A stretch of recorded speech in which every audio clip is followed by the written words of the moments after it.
Are you seeking a better way to accelerate your sales, to scale your business, to live a life with no limits? Accelerate Sales Podcast features global experts who have cracked the code to recurring revenues with proven sales systems and get you on the fast track to scaling. Now let's accelerate your sales with today's episode.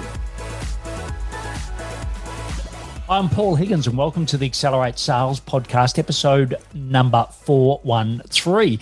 Today you're going to learn a lot, but in particular you're going to learn what to spend your time on in the front end of LinkedIn outreach so you save time on the back end. The other is some pre-warming. That's it, pre-warming techniques that will really help you gain more clients. And the third thing is emulating real life. That's it. How you'd have a conversation with anyone that you would meet in a networking or a social event. Why aren't we doing that on LinkedIn? And you'll understand how to do that and how to get 100% connection requests.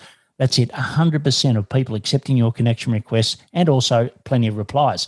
If you're a first-time listener, welcome. And if you love what you hear, please subscribe. If you're a regular, always welcome those reviews on whether it's on the Apple podcast or wherever you're listening. Also, you can take notes because there is plenty of notes. And I recommend that you do keep rewinding certain sections of this because our guest absolutely spills bags of gold here.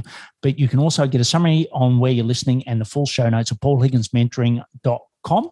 So before we go into the interview with Tyron, I would like to thank a couple of our sponsors. The first one is the Cloud Consultants Collective.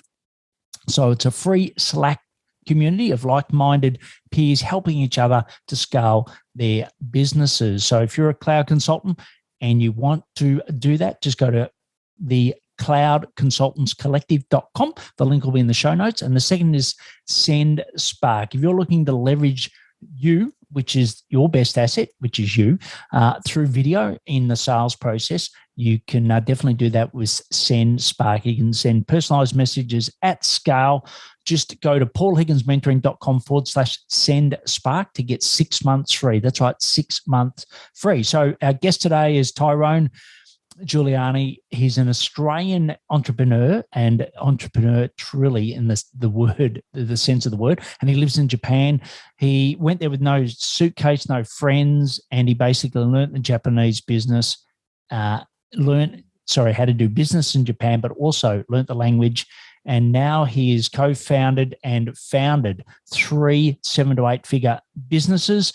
He's also helping B2B businesses to understand the unique benefits of using LinkedIn instead of it being a stale, boring resume, or even worse, that you're sending spammy messages. He really helps you to have those unique conversations, and he's going to give you brilliant tips on how to do that. So now I hand you over to Tyrone Giuliani from Selling Made Social.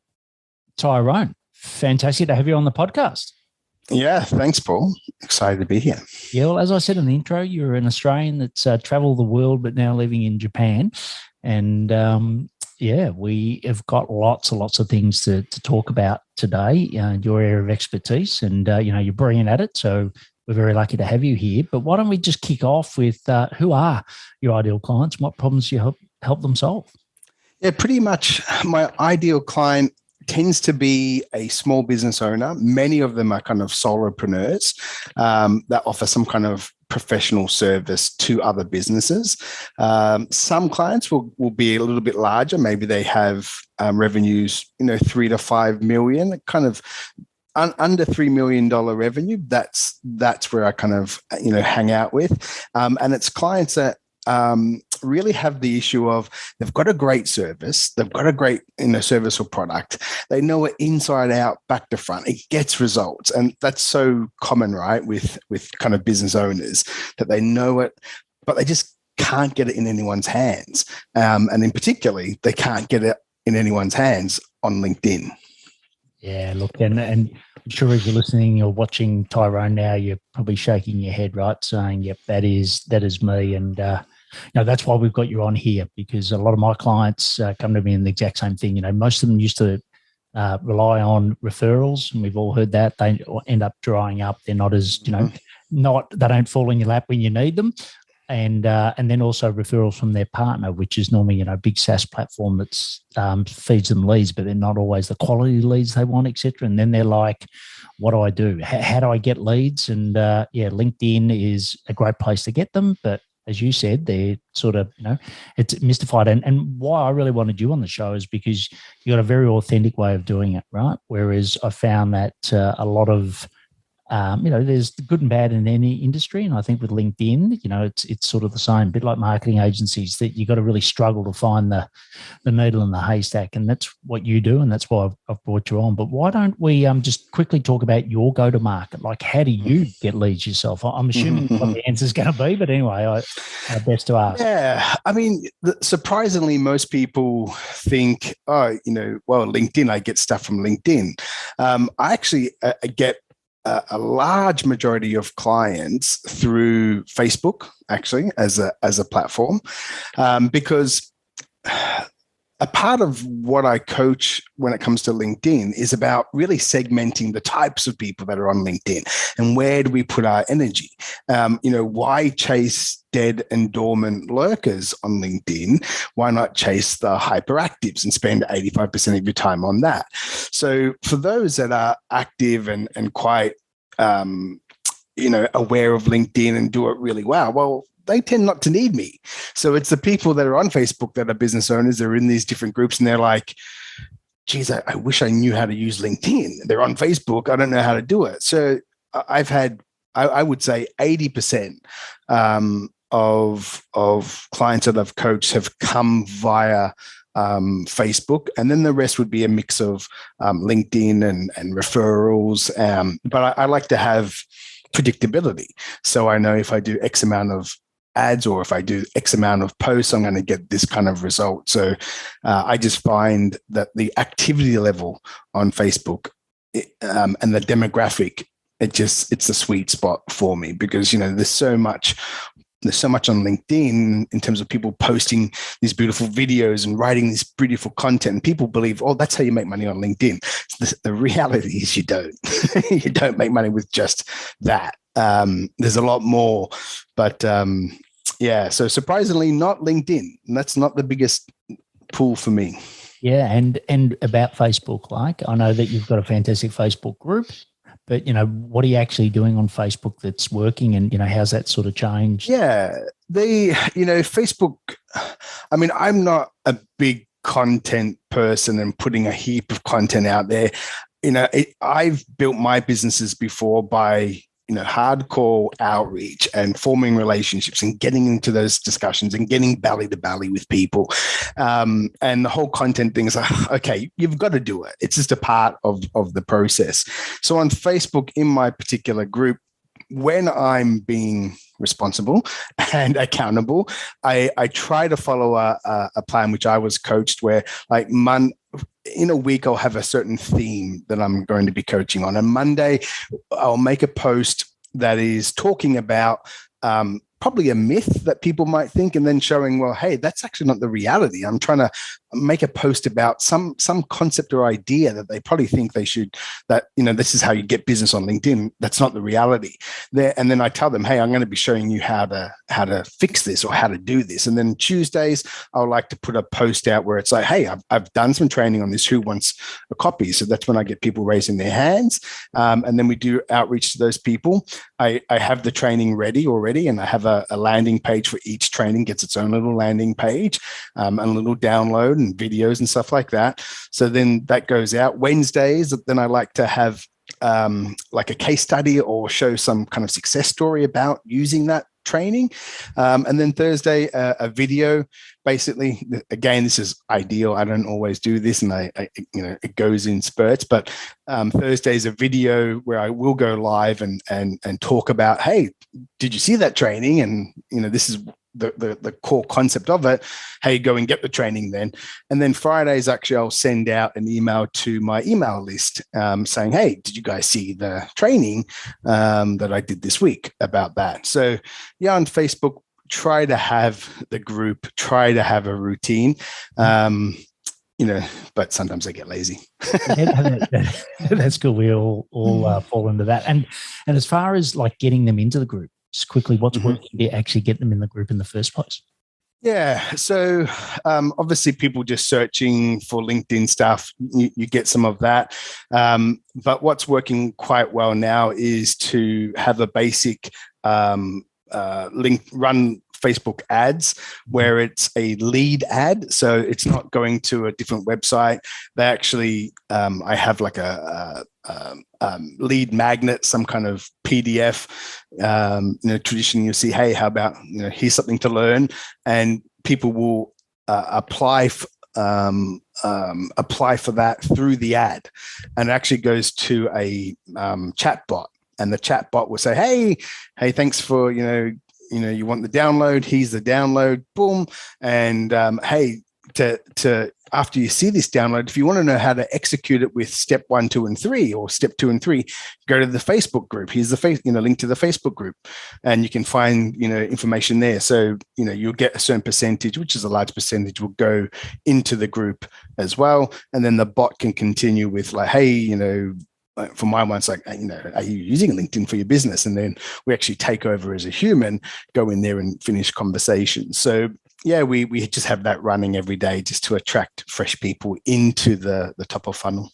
Yeah, and that's how I got into your Facebook group. And okay, right. And we'll say it a few times. It'll be linked into the show notes, but it's the LinkedIn Sales Funnels for Entrepreneurs Facebook group. And you can search Tyrone Giuliani, and we'll put his name and details there as well. So that's great. So you've got them, then you LinkedIn, right? Let's say they're clients now, and we're all sitting here, Tyrone, saying, like, help us. You articulated the problem beautifully, right? Mm-hmm. So what are you doing differently on LinkedIn outreach compared to a lot of the others that aren't as successful? Right. Well, I think, overall, LinkedIn, to be successful and be consistent and be predictable on LinkedIn, it's not a one trick. You can't be a one trick pony. And I see a lot of great people who are, they're great at doing videos and that's all they do and they're awesome. And then I see people who do content every day and they're awesome at that. Great. That works for such a small minority of people because we're not all that creative. We're not all that good looking. I mean, look at this mug. It's not that great. We've got a face for radio. But right. So it's you can't rely on that, and you can't get predictability. You can't put a post up on LinkedIn and say, okay, that's going to get X amount of views, X amount of likes, and I'm going to get 3 clients from it. It rarely works like that. And what I really believe, it's a funnel, and for me, there's kind of 9 key projects that we work on with LinkedIn. So we get multiple ways that a client's going to come into our inbox or our messenger. It's not called inbox, it's messenger, and have a discussion. So all these other events, and there's a whole host of them, but one of them is the outreach. And yeah, I mean, I do the outreach very, very differently than most people. But it's really simple. It's emulating real life. And I'd call it the pink suit method. And the way to describe it, I'm here in Tokyo, and if you come to Tokyo and I take you to a networking event, you walk into a networking event here in Tokyo, everyone's going to be in black suit, white shirts. That's just like the uniform of the Japanese salary man, salary woman, they call them. So imagine we walk into the room and there's a guy in the middle of the room wearing a pink neon suit with a pink neon hat. Now, if you walked into that room and you walked up to him, what would you say, Paul? What would you say to this guy? I would say, I love your gear. Tell me more about it. Right. I love your suit. Like, where'd you get it from? I'm like, man, why are you wearing that? Now, imagine if I do what 99.9% of people do on LinkedIn. They walk up to me, they walk up to the pink suit man. They would say, hi, my name's Tyron. I'm the LinkedIn guy. Oh, and here is a PDF for you, or here's a brochure about my services. And hey, do you want to watch this 5-minute video about ABC? And why don't you just slip into my calendar for a 5-minute mutual beneficial chat? What have they done? They've ignored the pink suit. They have totally thrown out the way that humans communicate. There is the anatomy of conversation. When we meet people, it generally goes the same way. Every time we meet something, there's an observation, and there's usually a question or comment. Then there's an answer, question, anecdote, opinion, question, answer. That's how the flow is. So what I like to do is say, okay, when we go into LinkedIn, how would I speak to this person in real life? And a really good filter to use is with what you know of this person, with what your relationship is with this person. Would you say it in real life? And if the answer is no, don't type it. Don't put it in Messenger. The other big thing is pre-warm people, right? Like, I think salespeople really lack a little bit of forethought in thinking, okay, yeah, this is a prospect, and this is how I like to prospect, and I've used it from my other businesses. Is I'm thinking a month ahead, right? And I'm thinking, okay, this month these are the 30 people I want to speak to, and I'm picking the people on LinkedIn who are the hyperactive people, the most engaged people, the ones that are actually on the platforms. I don't want to spend time chasing lurkers and people who aren't posting anything. So of course, I'm going to pre-warm these people. And it's just like being in a networking event, right? You go 1 week and you see the same person. G'day, Paul. Here's a drink, blah, blah, blah. A bit of a chin wag, talk. Then you see in the next week, you do it again. And generally, it might be 3 or 4 times. Then you go in and it's like, hey, man, I just realized you do this for a living, right, Paul? Yeah, man, I've got this. Blah, blah, blah. Why don't we meet up tomorrow for a coffee? Yeah. All right. That's how we communicate. So you can compress that down to about 7 to 15-day cycles on LinkedIn if you find hyperactive people on LinkedIn. And, I'm going to pre-warm them first. I'm going to pre-warm them. I'm going to be, every time they post, I'm going to be there. And people are like, oh, doesn't that feel like stalking? Listen, there is no one in human history of social media who makes a post on LinkedIn or Facebook and thinks, I hope no one likes this. I hope no one comments. Right? No one. They're putting it there. They want the dopamine hit. They want it. Right? So you can be on them like white on rice. Every time they post, you're there. Then generally what I find, they will send me a connection request first, which is great. Those that don't, usually around the 7th to, depending on, if I'm getting that feedback from them, usually around the 7th time, if I haven't received a connection request, I will then send them a connection request. It is almost 100% open acceptance rates, right? Because you've done the pre-warming, you've had those chats with them. I'm not talking about finding these influencers that have got 200,000 people and 1,000 are commenting. I'm finding people in your niche who are micro influencers. They may get 50 reactions, 20 comments a post. They might get 10 comments, but they've got a great network. Now as soon as I connect with them or they connect with me, I do the same routine. It's the same routine. The 2 things that humans are really good at doing, talking about things they don't like and talking about themselves. They're the 2 things. So the first thing I want to do is I want to get into their messenger and I want to be that pattern interrupt. I want to get their attention straight away. If you look into your messenger right now, guarantee you'll just find a whole heap of text, right? What I'm going to do is I'm going to find something on the social media, hopefully off LinkedIn, about that person. If they're a company CEO, I'm going to go to YouTube. I'm going to do a search for them on their name in the company. Maybe they've been on an interview. Find a 20-minute interview. Cool. I'm going to go to the 10-minute mark. I'm going to take a screenshot of that person's head as they're speaking. And I'm going to slam that into Messenger. And I'm going to ask an irresistible question. Because if you ask a complex question, a complicated question, where they have to think and they have to answer it with a whole heap of, sentences, it's just like, it's just easier to ignore. Right? You've got 2 choices. Do I answer and look stupid, or do I put this time in and answer heaps? So I like to, literally pattern interrupt with an image, and then I like to ask an irresistible question. So it'd be like, if it's an image of them on an interview, like, love the point you were making. Have you always been that comfortable on camera?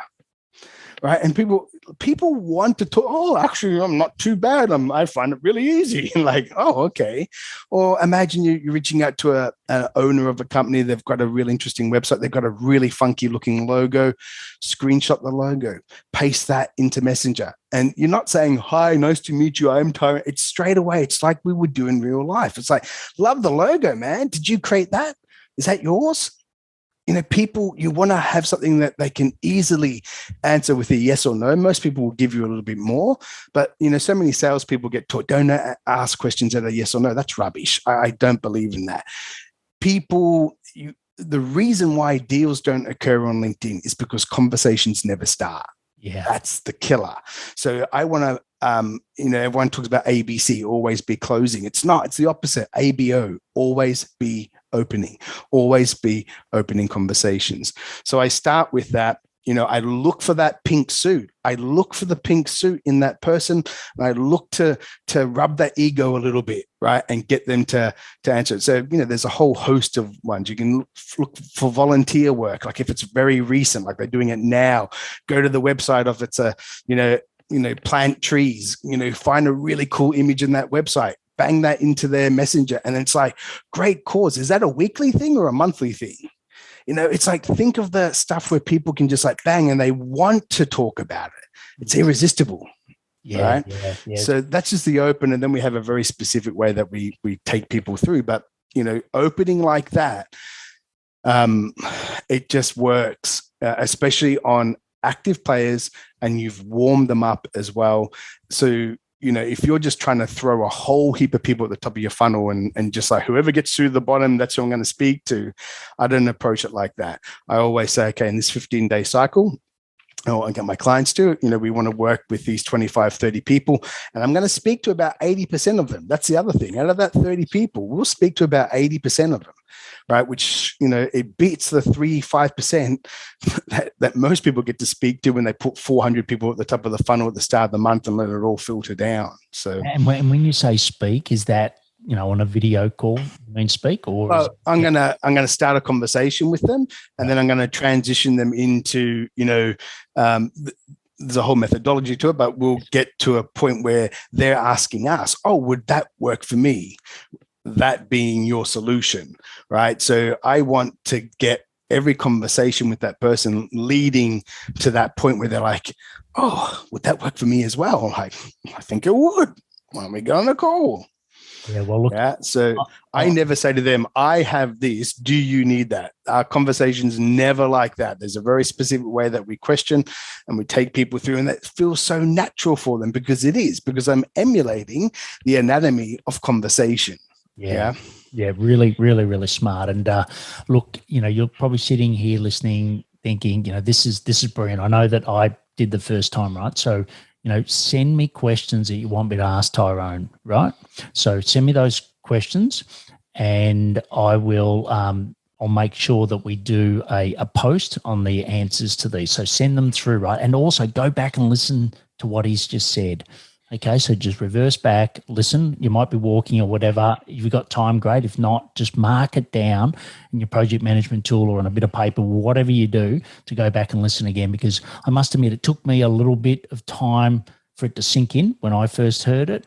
And now I know that it's, it's making a massive difference to our reply rates. And that's the big thing. I just want to ask you a couple of build questions on what you've talked about, right? So when you go and you start at the start, which is the pre-work, pre-warming up, right? What's that specifically look like? Is it likes? Is it comments on their post? Just give us a little bit more detail so we can go and start doing that tomorrow.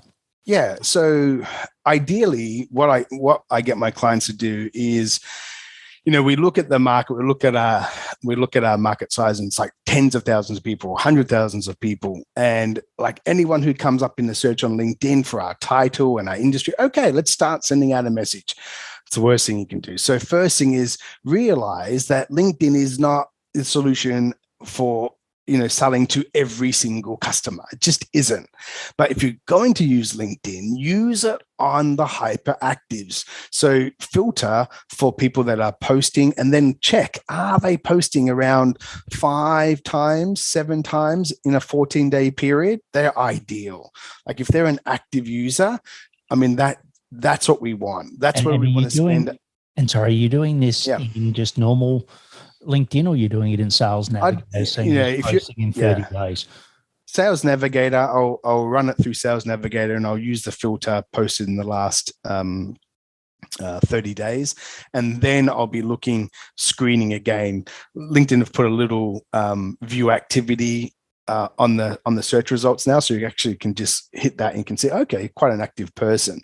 In LinkedIn on doing prospecting, you're either going to put the time in the front end or time in the back end. Meaning, if you just throw a whole heap of stuff at the wall, well, then you're going to spend all the time in the back end, like, oh, this person replied and they aren't a fit. And like, oh, another person that just, I can't help that person, and you just waste all this time. And that was fine before, when LinkedIn allowed you to send out heaps of, content, and people were responding because it wasn't that many people using LinkedIn now. But now it's not, the people are getting bombarded with rubbish. So we really want to pick from the start, select your targets, put the time in. It may take 2 or 3 hours or 4 hours to put a list of 15, 20 guys together. But those 15 or 20 prospects, you're going to speak to them, right? Because then as soon as they post, then you're on them. And you can either save them as a lead in lists in Sales Navigator, and then you can go to your homepage on Sales Navigator, and there's a way to filter for lead shares. So anytime a lead shares something, you can see it on your homepage rather than going to linkedin.com. The other easiest way, because LinkedIn never make anything easy, is I get my clients to also run a spreadsheet. So you'll go to the target, say it's Paul, and like, okay, Paul, and I'll go to his activity page and I'll go to the post tab. So the URL is actually just not his profile, but it's his posts, right? So that's one click rather than click. So I want to make it as super easy. And I can just like bang through 20 of them, like check it every day. Like, okay, no new posts. But if they post, then I'm commenting on it. And again, you want to build it up like you would in real life. When you first started off with someone, it's like, hey, great post. I love that comment about blah, blah, blah. And then, you add a little bit more. Then you might give your opinion. Then you might give some advice. Then you might ask them, hey, would you like to know about, I just did a report on this. Actually, you want a copy. So you also will increase your participation, and you want to set it up so the person will respond back. Now, if they're hyperactive on LinkedIn, they generally get the idea that they should respond to people's comments, right? But some don't. So, try to prompt them to do that. And what you want that back and forth a few times, because you want awareness, right? And once you have that awareness, the great thing about that, if you're posting, if you've got a profile that's not a resume, but I call it a client-facing promotional page. I don't like resumes as profiles for a whole host of reasons, but these things that will prompt your content coming up on their page. So, you're engaging on them, they're engaging on you, your posts go on their page, they get to see more of you. So in that 2-week period, they're going to see a heap of you, and they're going to know you, and they actually might start to think, wow, this guy really likes me. And remember, that's the key for likability, right? And Dr. Cialdini talks about this in Influence, and then his follow-up on Persuasion. He said, lots of people got it wrong. Likability is not you being this affable, likable person. Likability is that the other person feels you like them. And that's really critical. You have to show love to them, right? But the other people, they love it. People love to be loved. And that's what we're trying to do. We're trying to make them feel, because everyone always talks, well, how can I differentiate myself on LinkedIn with all these other people? Form a relationship. That is the best way to differentiate yourself, is form an actual relationship with your prospect. It's simple, especially in 2022. There's so much noise on LinkedIn. Yeah, what do they say? The simple things aren't always easy to do. So, I think that's right. And as far as that connection request, right? So when you send, if they haven't sent one to you, like you said, in the 7 days or whatever, and you're sending one to them, what are you saying? Mm-hmm. Yeah, I mean, the note's going to be really simple. It's like, I just realized we weren't connected. Been loving your posts. Like, they know who you are. They've responded to you 6, 7, 8 times. You've gone back and forth. Those 7 engagements might be actually 21 pieces of contact, because they might have responded to you. You might have responded to them. It's gone back and forth. They know who you are. Most of the time, not most of the time, I would say a good 30 to 40% of the time, you will get a request to connect from them if they're not a huge micro influencer. I mean, talking about ones that are ideal client, contacts, probably less than that 50 reactions, both likes and comments. It has to be that social acuity that, like, that person's aware of me now. They get it. And we can expedite that in a 15-day period. Pretty much, you can have it sorted if they're an active, hyperactive poster. And then it's the connection note. it's rarely less than 100% accepted. And then the conversations will be 85% will be responded to, because once they connect, boom, I'm on them straight away. And it's with that pattern interrupt. It's something about them, and try to get it off LinkedIn, right? Something not a post, but something from, so you show them you've put this time in. Like, and another great one is go to their website. If they've got a blog, like go to an article that's 3 months old, go to the last paragraph of the article, take a screenshot of the last paragraph, circle something like, this was awesome. I love that. Got another one coming. This person's thinking like, man, this guy's read 3 months worth of my blogs.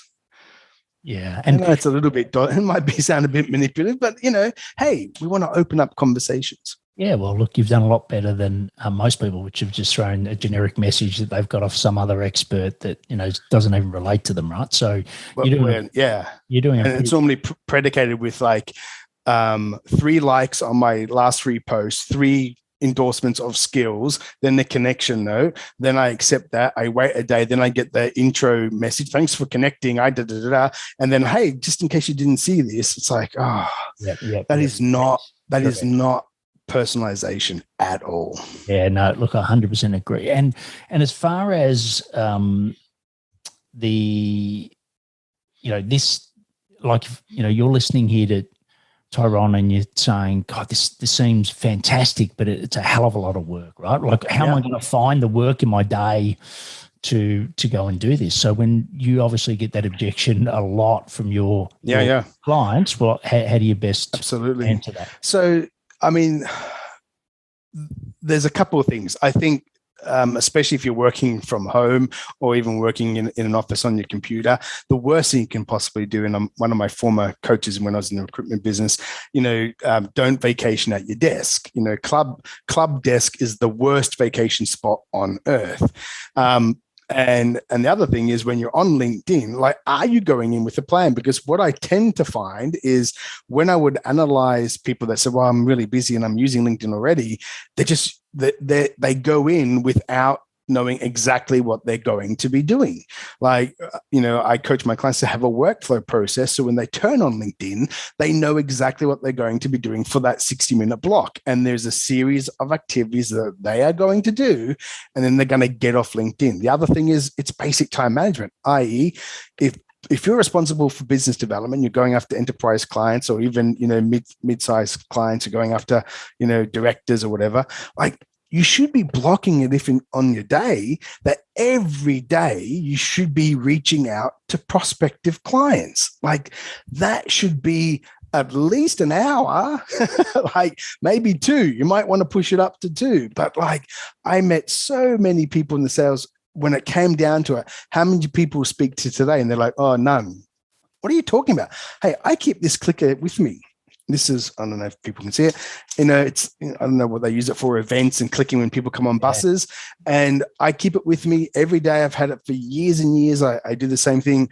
I have a goal of speaking to X amount of people every day, and I boom, boom, boom. And I know that if I just hit those numbers every day, if you know what your numbers are, that amount of conversations leads to this amount of meetings. This meetings leads to this amount of offers. These offers lead to this amount of deals. And this deals lead to this amount of revenue. I had it so finely tuned down to one of my businesses that if I spoke to 9 people a day, it resulted in about, and this was in the recruitment business, it resulted in around 600,000 in revenue just by speaking to 9 people a day, whether they said, no, not interested, no, don't call me back ever. If I just spoke to 9 people, if I got that done in the first hour of the day, my day was done. Yeah. Right. So, like, how are you using your day? If you're not using your day, if you're thinking like, how do I use my day? Get Rescue Time. It's a software, put it on your computer, and it will track what you do your day. Run that for a week without like changing your habits, and then have a look, and you will easily find 7 to 10 hours like that you have like stuffed around doing nothing. But like, when you got a deal coming, who suffers from deal paralysis, right? You got a deal coming, so every day you're just checking that inbox, and you're like, no, like constantly always be opening conversations, because you know what's going to happen if you're waiting for one deal. You stop the process of prospecting. The deal falls through, and for 3 weeks you've suffered from deal paralysis. Then you've got this like empty pipeline, and then you go to market when you're at your worst, when you're desperate. That's crazy. Like, how great do you feel when a deal's closed? The next day you come to work, you're like, all right, here comes the next deal. You feel like 10 foot tall, bulletproof. Well, if you are prospecting every day, you can recreate that feeling every day by always knowing, well, I've got a solid pipeline. If you're like just prospecting for one day and then you're off for 3 weeks, waiting for a deal to close, and it's horrible. It's the worst time. This is the thing. People prospect the most when they're the most desperate. It's the worst time. People can smell the commission breath. It's horrible. It's horrible. So the only way to do that is, no matter what, program in your day. It is as important as a client meeting. I used to always say to my guys, like, your prospecting time is, imagine if a client came to our office, they would get your full attention. Well, every day, your full attention, you should program an hour to 2 hours at least, where all you are doing is prospecting, especially as a salesperson or someone responsible for BD in your company. You've got to put the hard yards in. Yeah, and look, for those that are only listening to the audio here, on YouTube we've got the full interview, but you'll see me smiling and nodding a lot, right? Because, I really agree. This is definitely my philosophy, and like I said, some of the tips that I've taken from Tyron, I've gone and changed some of the ways that we've done it, and it's certainly working, but it does take time. And if you think of Franklin Covey, who Stephen Covey wrote The 7 Habits of Highly Effective People. He always talked about the big rocks. You've probably seen the video. It's like very 80s now with the perms and whatever. Yeah. It was about put sales activity in first, and then the rest of the stuff will sort itself out, right? So don't spend a lot of time thinking what I'm going to stop. Just think, this is what I'm going to start, and I'll do this first. And then the rest of the stuff sort of finds, it's like those small pebbles, right? It finds its way.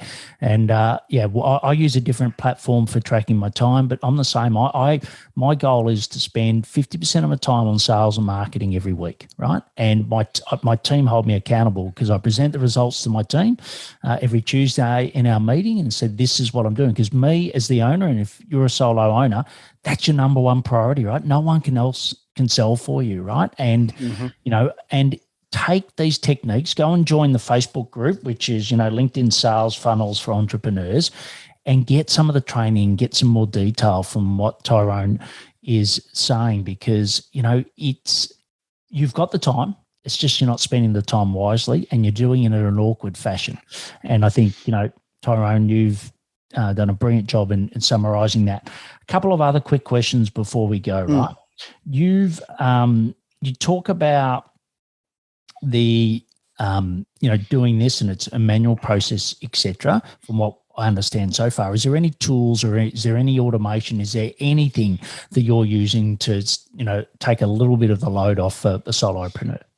Sure. So what you want to look at the stuff that's transactional that's occurring on LinkedIn. Things like, if you're doing a nurture list, if you've got a group of people that you want to be constantly in front of, maybe you've got 40, 50 people that you want to be messaging. Well, don't do it individually. There's tools like Duck Soup. That's one that I use, that you can have a message and you can bang it out to 40 people, automatically, and it's done kind of for you. So, look for ways where the revenue producing events that need your creativity, that's what you do manually. But anything else that you can offset into automation, then do that. Another one is Pipedrive, that connects with Duck Soup. So literally, I can visit a person on LinkedIn. It sucks them out of LinkedIn, puts them into Pipedrive. And then as soon as that person connects with me, I have it set up so they get put straight into my deal pipeline. That's all automated. So, anything that's transactional, look to automate it. And that just frees up time for you to get in and be having conversations, because the more conversations you have, the more offers that you make, the more offers you make, the more deals you get. Yeah. And look, I think, the key thing here is, if you're doing something that you would normally do, but you're just doing it faster, automation's great, right? If you're doing something that's spammy or something that is cheating the system, you open yourself up to risk. And I think if you do the right thing, LinkedIn used to be very specific on tools because of the fact that, there wasn't 100 limit a week. Now that there's 100 limit a week, a lot of the people have gone and, found other platforms have done something, the guys that weren't doing it right. And therefore, if you use the tools for the right purpose and it's just expediting what you do anyway, I think that's 100% fine. Yeah. I mean, the other point with tools is if you have a rubbish strategy, all the tool is going to do is amplify the rubbish. So you have more of it quicker, right? That's it. So you've got to have the underlying strategy. Yeah, and I love the point you said before, right? Do the work up front rather than, you're either going to do the work up front or at the back. So it's better off doing it up front. So, you're not unqualifying because, look, we've used some agencies and a lot of our clients have used agencies. And, they get you lots of leads as they promise, but they're 95% unqualified. Rubbish. You don't have the conversations, which equals rubbish, right? It's wasting time. Like you said, you've got time, you're just not using the time wisely. Well, look, we could talk forever on this. I'm definitely going to bring you back on the podcast. Remember, everyone, that you can go to LinkedIn Sales Funnel for Entrepreneurs Facebook group. So go and have a look at that. So you heard earlier the great content that you'll get from Tyron. And what we'll do now is just go into a couple of quick questions to round out the interview. So you ready for those quick questions and quick responses? So the first one is, you've already talked about this, about you're doing business development for an hour a day, et cetera. Are there any other sales habits that you do that we haven't covered that you could share with us? It really is that I make an absolute must priority that every day I'm going to speak to X amount of people. And depending on, I've got different businesses, but I keep the tracker. It's just so important that my time is spent on that, is open as many conversations every day as possible. And everyone in my team as well, be responsible for opening a certain amount of conversations every day. Always be opening. Yeah, and just quickly for those that aren't watching it on video, so the clicker, just think of it as a nightclub. When you go in a nightclub, and for some of you, like me, it may be a long time ago, but there used to be the little manual clicker that people did to control their crowd count. That's what he means by a little clicker. It's quite ingenious and a simple tool, once again, that's used effectively. The next one is sales tips. Where do you go to learn for how to improve your process or your sales ability? Yeah, I mean, I'm always on the lookout for any kind of new books, especially around the psychology of selling and the way our brain works. So books like The Brain Order and Sell the Way You Buy by David Premier, stuff about how to form relationships better, like Giftology, Never Lose a Customer Again. Then the more of the consultative sales stuff like gap selling and I'm looking for stuff that is really thinking about the science behind decision making and buying processes, and that's what I'm really interested in. And the other one was bringing in drawing into sales. I wish I'd done it earlier.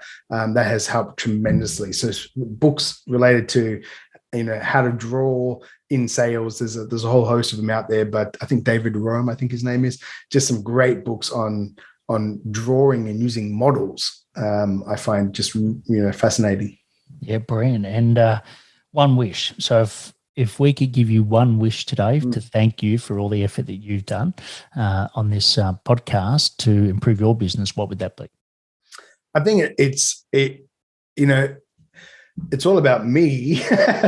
So I find that focus in my business, it's all come down to, for me, it's come down to emotional intelligence and being able to control greed.